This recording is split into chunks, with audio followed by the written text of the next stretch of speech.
Now at 11, some Ray County residents are flooded out of their apartments. Find out why they blame their landlord, who's also an important city leader, next.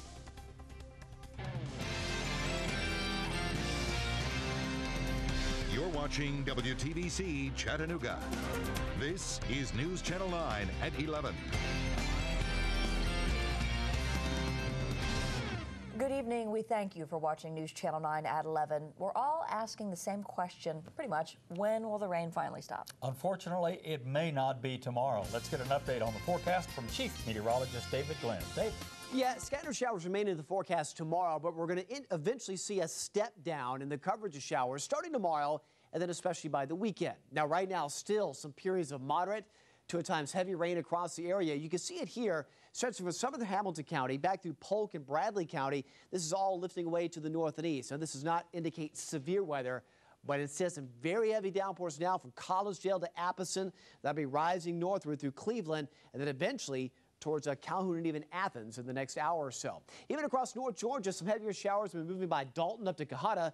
Those are now moving to the north, so a nice break showing up across North Georgia and across North Alabama as well. Also, lightning strikes nearly zero. Again, the severity factor remains very low with this round of showers. So by morning, temperatures upper 60s to around 70. Still a slight chance for a shower early, but through the day tomorrow, a little sun peeking through, temperatures mid-80s. But again, periodic thunder showers can be expected. The rest of the 7-day forecast right through the weekend in a few minutes. Okay, thanks, David. Today's rain forced firefighters in Ray County to take action. They rescued several families stuck in their apartments. Yeah, the rains flooded and soaked their homes, but this isn't the first time they've been flooded out. News Channel 9's Alyssa Sperato is here now with more. Alyssa. Good evening, Kim. Calvin families I spoke with in Dayton say flooding like this happened just recently. They blame their landlord, who also happens to be an important city leader. It took fire rescue and, believe it or not, a boat and a canoe to get families like Mike Dinwoody's to safety. I was in panic because my daughter has asthma, and they said that they have no power. So my first reaction was to try to get them, my wife and kids and everybody out of my house. The flood knocked out power and left cars stuck in the mud. 2 of my kids' bikes are gone, all their toys. My van's pretty much a total loss, unless I can find a motor or something for it. And we came down here to better our lives for our kids, and we weren't expecting nothing like this. How am I supposed to get to work now? I mean, even the total value on my car, the book value, isn't going to finish paying it off, and then what do I do to get another car? But this isn't the first time they dealt with flooding just a month and a half ago. The owner of the property is Dayton Police Chief Chris Sneed. Sneed blames the flooding on the lack of tile under the street nearby. But residents like Aldred say whatever the cause, they're going through it because it wasn't taken care of. I've notified the proper authorities. I can't install new tiles under the street, and I'm not in charge of that. So basically, as far as the elevation of our property and what's being built here, it's fine. This should have had some serious attention the first time it happened.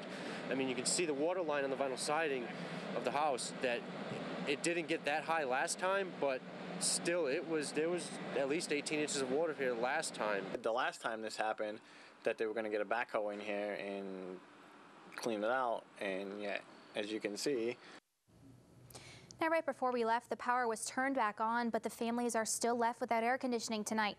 Sneed said he plans to bring the families AC units tomorrow so they don't have to deal with the heat. Kim, back to you.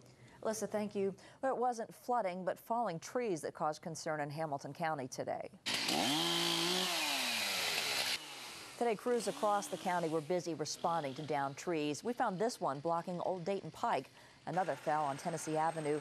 The one that took down power lines, and you can see the giant root ball ripped right out of the ground. City Forester Gene Hyde says the recent dry weather mixed with several inches of rain means the trees simply are not as stable. The drought has killed a lot of the smaller roots, which they've decayed.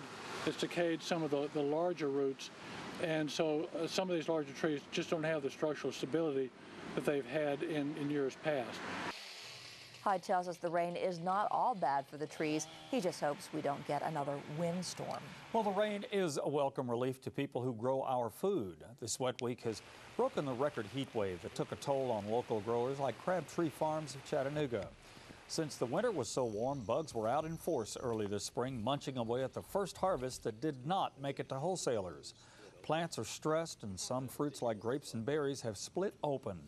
Growers hope to see a more normal pattern of rain, averaging about an inch of rain a week. It's been very nourishing to our plants. We've had our irrigation on for almost every day since early spring, which is unheard of, and we were finally able to turn it off. So it was irrigation that sort of saved the crop? Oh, absolutely. If we didn't have irrigation, then our crops would have died long ago. Cattle farmers are struggling too. With dry pastures, they have to buy out-of-region hay for their herds and, in some cases, bring cows to market early. Well, News Channel 9 has several tools online you can use anytime there is severe weather. On the homepage of newschannel9.com, you can find the link to our Zoom radar. You can track storms down to your street. You can also find the 7-day forecast, the Storm Track 9 blog, and the latest Storm Track 9 webcast. Become our fan on Facebook, and you'll get updates from the Storm Track 9 team. And you can follow David, Jason, and Bill on their Twitter feeds. If you see flooding or other severe weather in our area and you capture a picture or video of it with your smartphone, please share it with us. You can take part in our See It, Shoot It, Send It campaign. Upload your pictures or video at newschannel9.com. New at 11, an Etowah man wanted on child pornography charges is in jail tonight. Detective Jim Shaw with the Etowah Police Department says David Brady is in the McMinn County Jail. Authorities found Brady tonight at his mother's house. Police say they had found inappropriate pictures of children on his flash drive. Etowah police are planning to charge Brady with 22 counts of sexual exploitation of a minor. Polk County authorities were also looking for him in connection with a child rape case there. A mother is accused of leaving her 3-year-old child alone at a hotel in dangerous conditions. 20-year-old Angela DeVille is charged with child abuse and neglect. Early this morning, somebody at the Superior Creek Lodge called police after hearing a child crying out for help. Inside a room, police found the child along with dirty clothes, old food, garbage, dirty diapers, and flies. Police located DeVille about an hour later at a nightclub on Rossville Boulevard. The child is in state custody. Well, the fallout is just beginning for Penn State University after a report concerning the Jerry Sandusky sex abuse scandal. The report, released today by former FBI Director Louis Freeh, says university leaders and former head coach Joe Paterno failed to take action to stop Sandusky and protect his victims. ABC's Larry Jacobs has tonight's update. The verdict was damning. The most powerful men at Penn State failed to take any steps for 14 years to protect the children who Sandusky victimized. And the former FBI director explicitly implicated Penn State's coaching legend Joe Paterno in a cover-up. Spanier, Schultz, Paterno, and Curley repeatedly concealed facts relating to Sandusky's child abuse from the authorities. Graham Spanier, president of the university for 16 years. Gary Schultz, vice president in charge of the athletic department and the police. And Tim Curley, Penn State's athletic director. And Joe Paterno, who told a grand jury he did not know of accusations of abuse made against Jerry Sandusky in 1998. But the Freeh Commission found emails saying Paterno was anxious to know where the matter stands. Worse, the report finds Paterno stopped his superior's plan to report Sandusky to authorities in 2001. Sandusky went on to assault at least 7 other boys. Paterno's family continues to defend him. There's really no new facts involved in this, just some new interpretations that really won't take away from anything that he's done. Penn State is pledging reform. With today's report, we can continue the process of addressing the most painful chapter in the university's history. Joe Paterno died of lung cancer in January, but the scandal will forever be a part of his legacy. Larry Jacobs, ABC News, New York. Well, police say scammers have taken more than $1 million from Walmart stores in the Knoxville region. Authorities say the crooks ran the scam out of a home in the small town of Bean Station. That's in Granger County.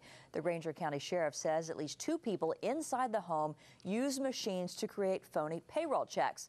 The crooks would then go to the Sam's Club in Knoxville and use the checks to buy gift cards. The suspects would then buy big-ticket items like big-screen TVs and jewelry and then sell the items online and making a huge profit. They did have the proper setup. They were really good at it. In my opinion, they had been trained well. Because of that training, the sheriff believes the suspects could be part of a larger national ring. Federal investigators are also looking into the thefts. A new federal law may snuff out those roll-your-own tobacco shops. The U-Rollage store in Dalton has already unplugged its 2 machines.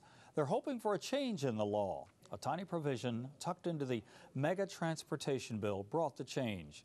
It requires stores like You Roll It to have a manufacturer's permit. They're a retail store right now.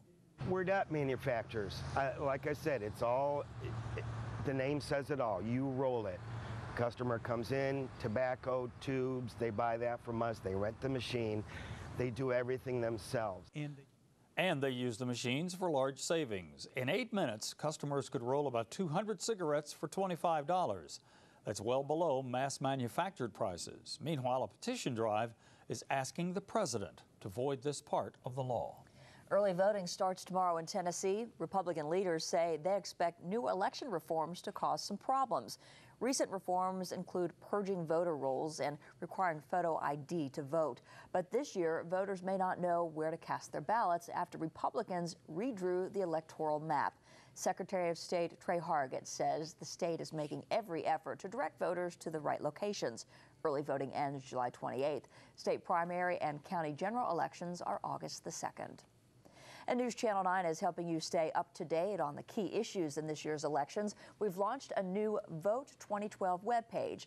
On it, you'll find links to web forums involving several of the 3rd District congressional candidates. Scotty Mayfield declined to take part. You can find the link on the page under Hot Topics at the homepage, newschannel9.com. An unusual police chase sends Las Vegas police scrambling. Coming up, find out how police used a little monkey business to finally catch 2 loose chimpanzees. And up next in weather, more details on just how much longer the rain will stick around. Let's look ahead to the weekend. My 7-day forecast is next. You're watching News Channel 9 at 11.